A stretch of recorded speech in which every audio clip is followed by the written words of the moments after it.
1 फरवरी को देश का आम बजट पेश हो रहा है, लेकिन क्या आपको पता है कि बजट पेश होने से पहले बजट तैयार करने वाली टीम को कैद कर लिया जाता है। ये कैद कोई साधारण कैद नहीं, बल्कि कैद किए गए पूरी टीम को उनके घर वालों से फोन में बात तक नहीं करने दिया जाता।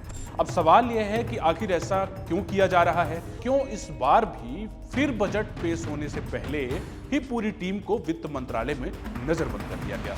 नमस्कार, मैं हूं आशुतोष तिवारी और आप देख रहे हैं विस्तार डिजिटल। आमतौर पर आपने एग्जाम के दौरान पेपर लीक होने की खबरें कई बार सुनी होगी, लेकिन क्या आपने कभी यह सुना है कि देश का बजट संसद में पेश होने से पहले ही देश के अखबारों में छप गया हो? मेरा मानना है कि आपने सुना ही होगा। भारत ही नहीं, दुनिया के कई अन्य देशों में पहले भी ऐसा हुआ है कि बजट पेश होने से पहले ही लीक हो गया। बात भारत की करें तो साल था 1950। आजाद भारत का पहला बजट पूरी तरह तैयार हो चुका था। उस वक्त भारत के वित्त मंत्री जॉन मथाई थे। देश का बजट पेश किया जाना था। सभी तैयारियां लगभग पूरी हो चुकी थी, लेकिन अचानक पूरे देश में सनसनी तब मच जाती है जब बजट पेश होने से पहले ही मीडिया में बजट से जुड़ी जानकारियां लीक हो जाती है। हंगामा इतना बढ़ गया कि इस चूक के कारण जॉन मथाई को इस्तीफा देना पड़ा। इस घटना के बाद बजट की गोपनीयता पर सवाल उठने लगे। उस समय की नेहरू सरकार पर इसको लेकर गंभीर सवाल खड़े किए जाते हैं। इसके बाद से बजट की छपाई से लेकर बजट टीम को नजरबंद कर रखने की परंपरा शुरू कर दी जाती है।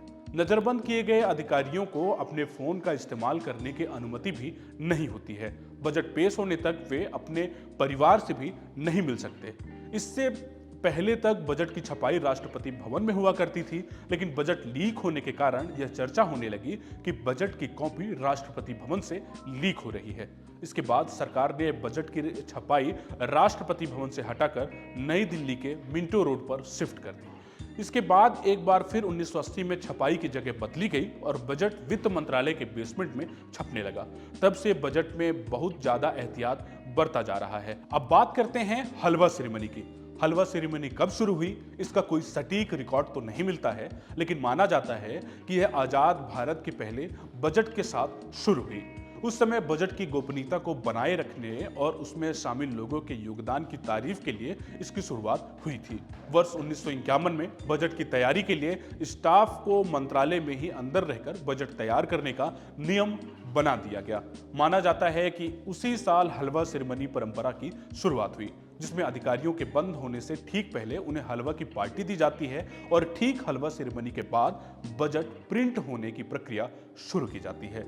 इसमें शामिल सभी अधिकारियों और सपोर्ट स्टाफ को मंत्रालय में बंद कर दिया जाता है। इस दौरान अधिकारियों को किसी से मिलना तो दूर, फोन का इस्तेमाल करने की भी अनुमति नहीं होती है। बजट पेश होने तक उन्हें अपने परिवार से भी नहीं मिलने दिया जाता है, लेकिन उनकी सुविधा के लिए रसोइया से लेकर डॉक्टर तक का इंतजाम उसी बंद कमरे में ही किया जाता है। यह परंपरा आज भी यूं ही चली आ रही है। 1 फरवरी 2025 को निर्मला सीतारमण 8वीं बार केंद्रीय बजट पेश करने जा रही हैं। इसके लिए इस बार भी बजट पेश करने से पहले हलवा सेरेमनी का आयोजन 24 जनवरी को किया गया था। इसके बाद बजट बनाने वाली टीम को गुप्तवास यानी इनलॉक कर दिया गया। पूरे घटनाक्रम पर आपकी क्या राय है, हमें कमेंट बॉक्स में जरूर बताइए। ऐसे ही बजट एवं देश दुनिया से जुड़ी तमाम जानकारियों के लिए देखते रहिए विस्तार डिजिटल। धन्यवाद।